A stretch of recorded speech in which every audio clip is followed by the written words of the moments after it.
Good morning, students. A very warm welcome in my chemistry class. Today we will discuss the classification of elements and periodicity in properties, which is third chapter. The initial portion of this chapter, which is related to the discovery of the or development of the periodic table, that is deleted from 2020 and 21 syllabus. The portion which are after the Mendeleev periodic table, it means modern periodic table and its properties and trends in properties, that is all included in new syllabus. Okay, so we will not discuss these all portions because you have already learned this in class 10th. Newland law of octave or Dobereiner triad or Mendeleev periodic table, you all have read this in class 10th. So this is not included in class 11th syllabus of 2020-21 syllabus. Okay, so we will start from here, that is modern periodic law. Okay,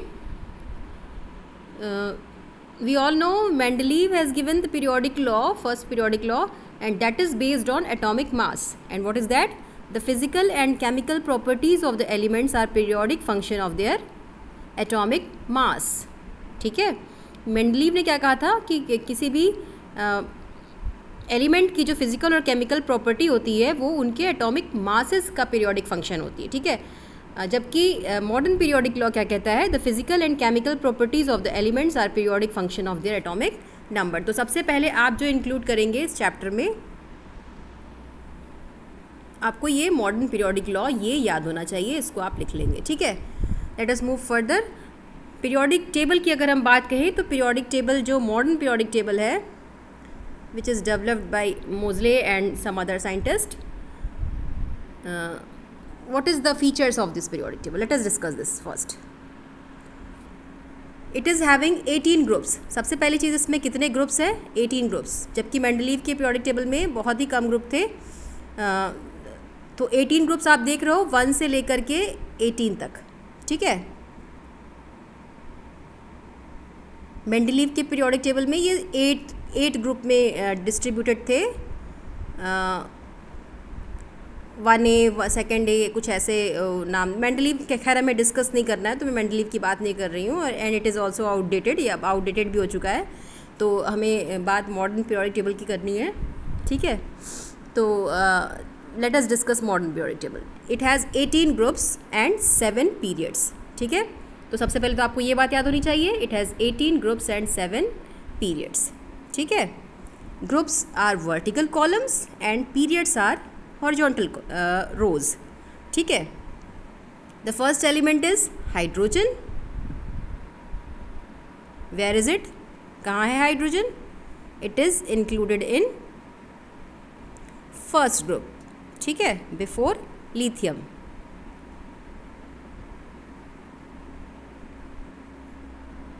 Just above the lithium. यहाँ दिख नहीं रहा, लेकिन ये just first group में, sorry first period में, first group में hydrogen is the first element of the periodic table. ठीक है, हाइड्रोजन का पोजीशन भी डिस्प्यूटेड था जब मेंडलीव पीरियोडिक टेबल की बात करें, because some properties of hydrogen is resembling with the s block elements and some properties of hydrogen is resembling with group 17 elements, halogens. ठीक है, तो थोड़ा वो डिस्प्यूटेड था उसका पोजीशन. ठीक है, लेकिन but the ultimate position of hydrogen is first group, first period. ठीक है, अच्छा अब बात करते हैं, ये बात हो गई हमारी ग्रुप नंबर और पीरियड नंबर की, पीरियड्स की. इसके अलावा आप देखोगे यहाँ डिस्ट्रीब्यूशन SPDF में भी डिस्ट्रीब्यूशन हो रहा है, क्योंकि जो पीरियोडिक टेबल है इसमें ये it is based on electronic configuration SPDF notation. ठीक है, SPDF नोटेशन की इलेक्ट्रॉनिक कन्फिगरेशन पे ये बेस्ड है. तो जिस भी एलिमेंट का लास्ट इलेक्ट्रॉन, वैलेंस शेल का लास्ट इलेक्ट्रॉन जो है वो s ऑर्बिटल में होता है, that is the part of s block element. ठीक है, वो उसको s ब्लॉक में इंक्लूड करते हैं. जिसका लास्ट इलेक्ट्रॉन p में होता है उसको p ब्लॉक में रखते हैं. ठीक है, जिसका लास्ट इलेक्ट्रॉन d में होता है उसको d ब्लॉक में रखते हैं, और जिसका लास्ट इलेक्ट्रॉन f में होता है that is included in f block. तो ये 4 ब्लॉक्स हैं मॉडर्न पीरियोडिक टेबल में, s block, p block, d block and last one is f block. ठीक है, पोजीशन आपको पता लग गई। डी ये जो एस ब्लॉक है दिस इज़ प्योरली मेटल, ये सारे मेटल्स हैं। इधर वाले most of the elements are non metals. बीच में जो हैं ये एस और पी के बीच में जो ये डी ब्लॉक के एलिमेंट्स हैं, तो ये कहीं ना कहीं मेटेलिक से नॉन मेटेलिक की तरफ हम लोग मूव कर रहे हैं। अगर हम एस से पी की तरफ मूव करें तो ये जो बीच वाले एलिमेंट्स हैं इनको हम लोग बोलते हैं ट्रांजिशन मेटल्स, ठीक है। They are not having metal like property just as S block और not having non metal like property just as P block, दोनों के बीच में कहीं हैं ये, तो इसलिए इनको हम ट्रांजिशन एलिमेंट्स बोलते हैं, ठीक है। और नीचे वाले जो हैं एफ ब्लॉक के एलिमेंट्स, ये इनको हम लोग इनर ट्रांजिशन एलिमेंट्स बोलते हैं। इनर ट्रांजिशन एलिमेंट्स क्यों बोलते हैं? क्योंकि डी ब्लॉक के अंदर ही कहीं ना कहीं इनकी पोजीशन है। अगर आप ध्यान से देखें, first of all let me rub this, अगर आप ध्यान से देखें इसको तो आपको दिखाई देगा यहाँ पे ये जो लेंथेनम है पीरियड 6 में और ग्रुप नंबर 3, आप देखिए लेंथेनम आपको दिख रहा होगा, lanthanum is having atomic number 57, ठीक है। और उसके बाद जो हॉफनियम है, hafnium is having atomic number 72, so there is large gap in the atomic number of lanthanum and hafnium. तो ये बीच के एलिमेंट्स कहाँ गए? ये बीच के एलिमेंट्स, ये एफ ब्लॉक के एलिमेंट्स है, they are containing f electron in their valence shell, that's why their last electron is present in f orbital, so they are part of f block elements, ठीक है। तो ये आप देखो ये 58 से लेके 71 तक ये f block में आपको नीचे मिल रहा है, ठीक है। Same is happening with actinium. Actinium के पास आप देखिए it has having atomic number 89, उसके बाद आपको एटॉमिक नंबर 104 दिख रहा होगा, गैप आपको दिख रहा है यहाँ पे भी, तो ये गैप थोरियम और लॉरेंशियम के बीच में आपको ये गैप यहाँ पे फिल हो रहा है 90 to 103, ठीक है। 89 से 104 यहाँ है, बीच का जो गैप है एफ ब्लॉक का 90 to 103 आपको नीचे दिख रहा है, ठीक है। इसीलिए ऊपर वाली सीरीज़ को हम लोग एफ ब्लॉक की इसको लेंथेनॉइड्स बोलते हैं, because it is coming after lanthanum, इसलिए इनको लेंथेनॉइड्स बोलते हैं। और नीचे वाली सीरीज़ जो है actinium, it is coming after actinium, that's why they are called actinoids, ठीक है। तो इसको लेंथेनॉइड और एक्टिनॉइड भी बोलते हैं। और इनको इनर ट्रांजिशन एलिमेंट्स इसलिए बोलते हैं क्योंकि they are in between the d block elements, इनकी पोजीशन एक्चुअल में डी ब्लॉक एलिमेंट के बीच की एटॉमिक नंबर होल्ड करने वाली है, इसलिए इनको इनर ट्रांजिशन एलिमेंट्स भी बोलते हैं, ठीक है। अच्छा, ये हो गई बातें हमारी पीरियोडिक टेबल की। थोड़ा सा आप एक चीज़ और देखिए, we all know s orbital contain maximum 2 electron, p orbital contain maximum 6 electron, d orbital contain maximum 10 electron and f orbital contain maximum 14 electron। तो आप देखिए ब्लॉक में भी हमें उतने ही ब्लॉक और उतने ही पोजीशंस आपको मिलेंगी। जैसे कि आप एस ब्लॉक में देख रहे हो सिर्फ 2 इलेक्ट्रॉन मैक्सिमम रह सकता है, तो आपको एस ब्लॉक में 2 ब्लॉक्स मिल रहे हैं, group number 1 and group number 2। P block में मैक्सिमम पी ऑर्बिटल में आपको 6 इलेक्ट्रॉन मिल सकते हैं, तो यहाँ पे आपको 6 ग्रुप्स मिल रहे हैं, ठीक है। ध्यान से देखिए आपको क्लियर हो जाएगा। और एफ ब्लॉक में डी ब्लॉक में मैक्सिमम 10 इलेक्ट्रॉन, तो बीच में आपको यहाँ 10 का गैप डी ब्लॉक में मिलेगा, ठीक है। एफ ब्लॉक में मैक्सिमम 14 इलेक्ट्रॉन, एफ ऑर्बिटल में मैक्सिमम 14 इलेक्ट्रॉन रह सकते हैं, तो आपको यहाँ पे भी एलिमेंट की जो लिस्ट होगी वो 14 एलिमेंट्स की मिलेगी। ऐसा क्यों? बिकॉज अभी हमने पढ़ा modern periodic law. According to modern periodic law the elements are arranged on the basis of their atomic number, increasing atomic number, and it is just consecutive numbers, मतलब 1 2 3 4 ऐसे atomic number अरेंज किया गया है, ठीक है। तो कहीं भी कोई गैप नहीं है, 1 2 3 4 5 6 7 8 ऐसे अरेंज किया हुआ है पूरा। तो आप देखोगे कि आपको पोजीशंस दिखेंगी, ठीक है। तो अब डी ब्लॉक में 10 ही है, तो 10 ही एटॉमिक नंबर इंक्रीज़ हो पाएगा ना, तो इसीलिए ये जो ग्रुप है वो 10 ग्रुप्स हैं, ठीक है। तो आपको ये 1 2 3 4 आप देखते जाओ, आपको सब लाइन से मिलता चला जाएगा, कहीं कोई गैप नहीं मिलेगा। गैप बस केवल यहीं पे है एक्टिनॉइड और लेंथेनाइड सीरीज़ में, और ये गैप इस वजह से है because they are containing their last electron in f orbital, ठीक है। तो आई होप आपको इतनी बातें तो समझ में आ गई होंगी। Late us move further.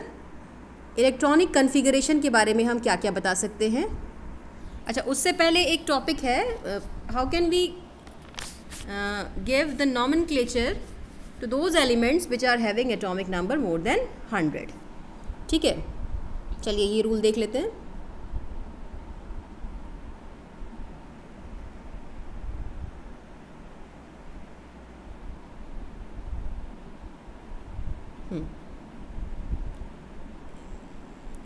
ये रूल क्या कहता है, इसमें कुछ खास नहीं है, बहुत आसान है ये।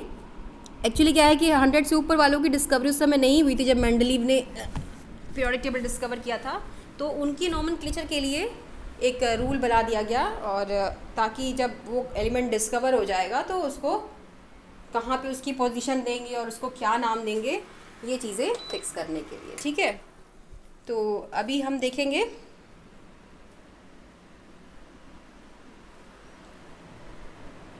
अच्छा, अब 100 में 3 डिजिट्स आती हैं 1 0 0।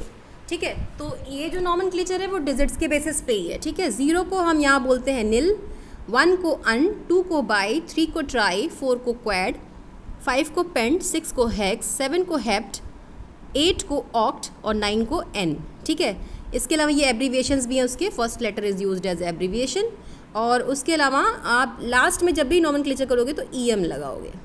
ठीक है, अब हम नॉमेनक्लेचर स्टार्ट करते हैं। 101 इट इज़ हैविंग 3 डिजिट्स 101 है ना, 101। तो 1 को हम बोलेंगे अन, 0 को बोलेंगे निल।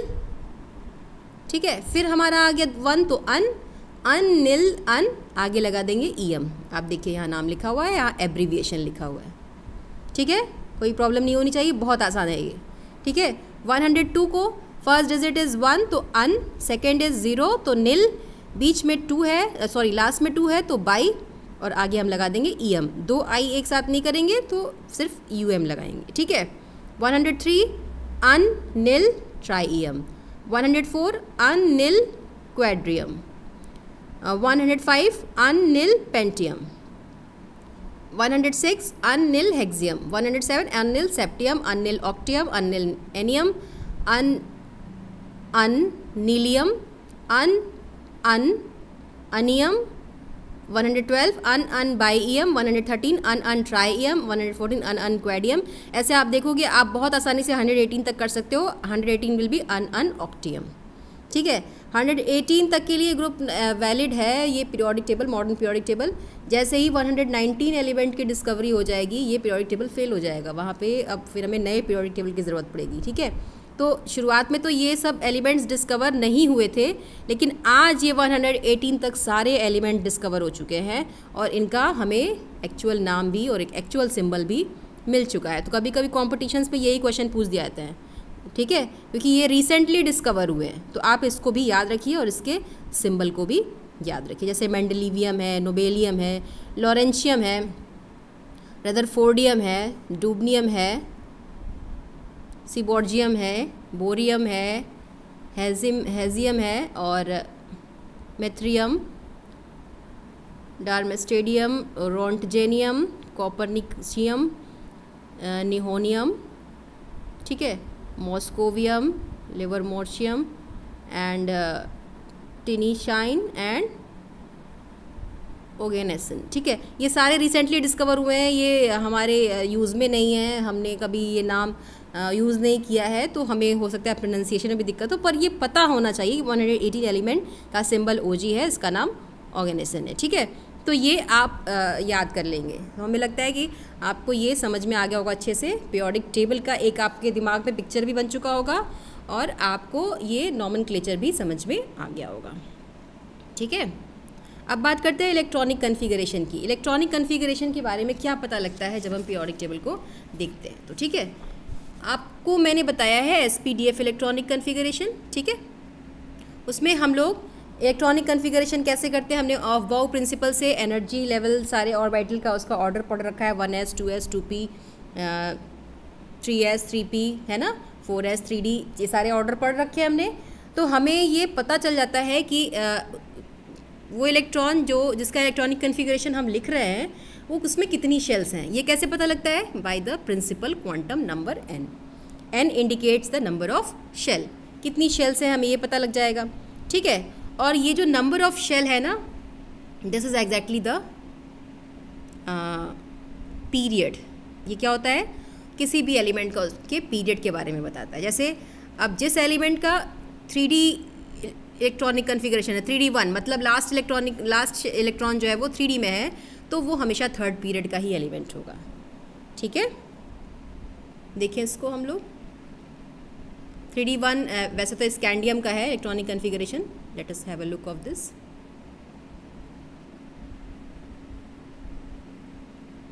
ठीक है 3D1, लेकिन आप अगर स्कैंडियम को ध्यान से देखें तो स्कैंडियम में 4s इलेक्ट्रॉन भी है, 3D1 4s2। ठीक है, तो मैंने आपको बताया है 4s में इलेक्ट्रॉन पहले फिल होता है 3D से, तो 4s इस कम्प्लीटली फिल्ड होगी तभी तो 3D में इलेक्ट्रॉन आया है ना। तो यानी ये लास्ट इलेक्ट्रॉन जो है वो है तो 3D में, लेकिन प्रिंसिपल क्वांटम नंबर 4 होगा। क्यों? क्योंकि फोर्थ शेल भी आ चुकी है। ठीक है, तो अब ये जो एलिमेंट होगा वो फोर्थ पीरियड का एलिमेंट होगा। तो जो लास्ट आपका इलेक्ट्रॉन लास्ट जो नंबर ऑफ शेल शो कर रही है that is totally showing the number of period. ठीक है, and it can be found out with the help of principal quantum number. तो आप देखो ये फोर्थ पीरियड में स्कैंडियम इंक्लूडेड है। ठीक है, अब मैं बात करूं जैसे किसी एलिमेंट की इलेक्ट्रॉनिक कन्फिगरेशन की जिसका लास्ट इलेक्ट्रॉन p में है 3p6, ये अगर इलेक्ट्रॉनिक कन्फिगरेशन, तो इसका मतलब प्रिंसिपल क्वांटम नंबर इज़ 3, तो ये थर्ड पीरियड का एलिमेंट होगा। यहाँ किसकी बात हो रही है? This is 3p6 is argon I think. ठीक है, ये आर्गन होना चाहिए। तो ये हमें ग्रुप नंबर पीरियड नंबर सीधे सीधे प्रिंसिपल क्वांटम नंबर से पता लग जाएगा। ठीक है, अब बात करते हैं, अब उसमें जो लास्ट इलेक्ट्रॉन है वो किस ऑर्बिटल में है, इस पर भी डिपेंड करता है कि उसकी किस ब्लॉक का एलिमेंट होगा वो। अब जिसका लास्ट इलेक्ट्रॉन 3D1 में है, इसका मतलब कि वो D ब्लॉक का एलिमेंट है, भले ही 4s फिल है लेकिन वो S ब्लॉक का एलिमेंट नहीं है, क्योंकि मैंने आपको बताया है कि पहले S फिल होता है उसके बाद 3D फिल होता है।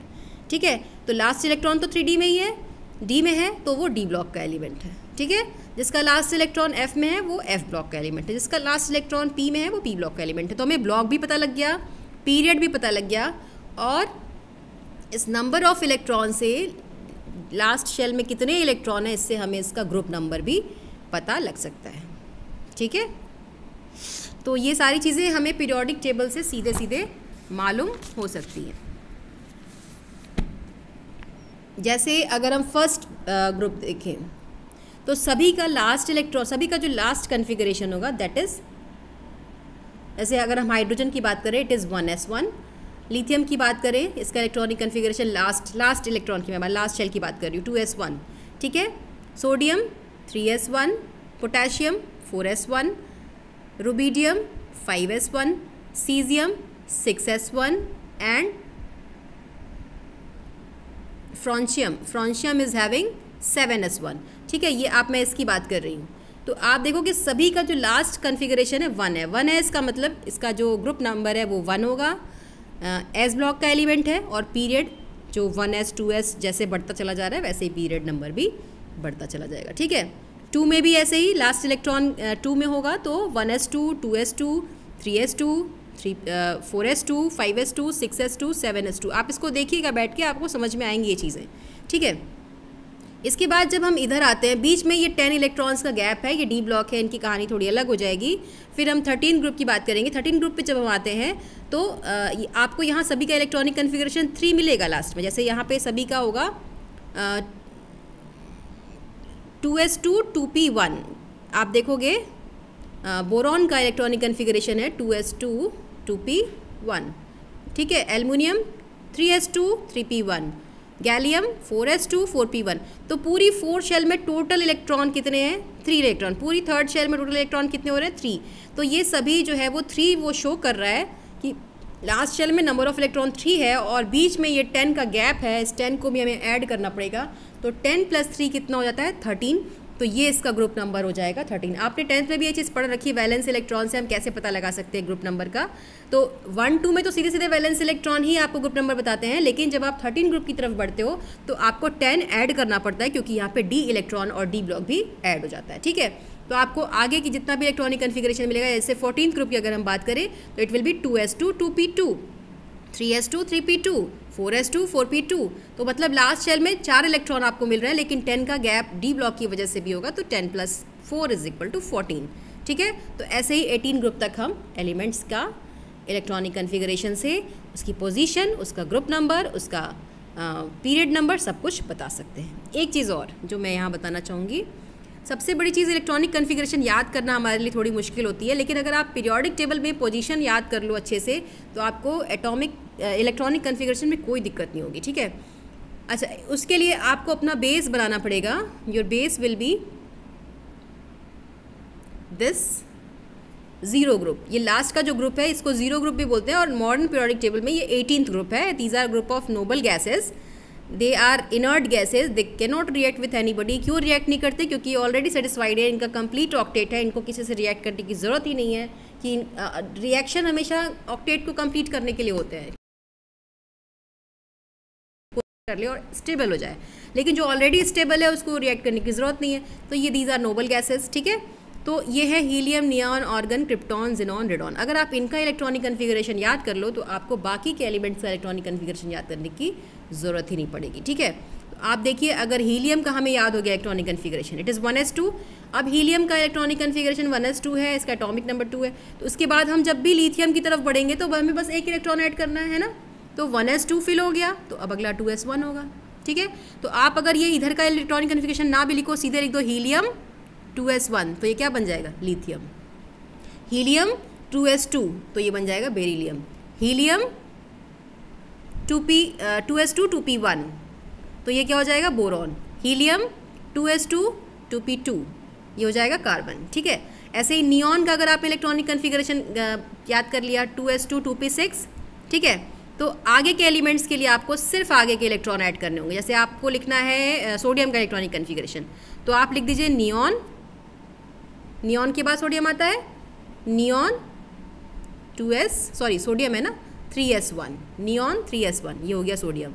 नियॉन 3s2, ये हो गया magnesium. Neon 3p1, 3s2 3p1, ये हो गया एल्युमिनियम। नियॉन 3s2 3p2, ये हो गया सिलिकॉन। अभी अगर नहीं समझ में आ रहा होगा तो भी घबराने की कोई ज़रूरत नहीं है। हम लोग को अलग अलग सारे ग्रुप्स पढ़ने हैं 11th और 12th दोनों क्लासेस में, वहाँ मैं फिर से बताऊंगी और आप एक्सपर्ट हो जाओगे एंड आते आते इस पूरे इलेक्ट्रॉनिक कन्फिगरेशन की, और पीरियोडिक टेबल की एक कंप्लीट पिक्चर आपके दिमाग में होगी, ठीक है। मैं ये कहती हूँ कि पूरी इनऑर्गेनिक केमिस्ट्री इस पीरियोडिक टेबल में ही है, तो पीरियोडिक टेबल को अपना बनाना बहुत ज़रूरी है बच्चों। इसको देखिए, अपनी टेबल पे एक पीरियोडिक टेबल चिपका लीजिए, हर दिन एलिमेंट्स को देखिए, रिवाइज करिए, इलेक्ट्रॉनिक कन्फिगरेशन देखिए, एटॉमिक नंबर देखिए, एटॉमिक मास देखिए, सारी इनऑर्गेनिक केमिस्ट्री आपको इस पीरियोडिक टेबल से समझ में आ जाने वाली है, ठीक है। तो आज मैंने इलेक्ट्रॉनिक कन्फिगरेशन तक ख़त्म कर दिया, और इनके बारे में भी हमने डिस्कस कर लिया, कहाँ कौन सी चीज़ें हैं, क्या इनका इलेक्ट्रॉनिक कन्फिगरेशन होगा, कैसे ग्रुप नंबर फाइंड आउट करेंगे, कैसे पीरियड नंबर फाइंड आउट करेंगे, SPDF की पोजीशन क्या है, हमने ये भी डिस्कस कर लिया। ट्रांजिशन मेटल कहाँ है, इनर ट्रांजिशन मेटल कहाँ है, मेटल्स कहाँ है, नॉन मेटल्स कहाँ हैं, मेटलॉइड्स कहाँ हैं, ठीक है। और उसके बाद अब कल हमें डिस्कस करना है periodic trends in properties of elements. Tomorrow we will discuss the periodic trends in properties, ठीक है। So that's all for today's class. Please watch the periodic table every time whenever you are free and make it your own. Okay, thank you very much.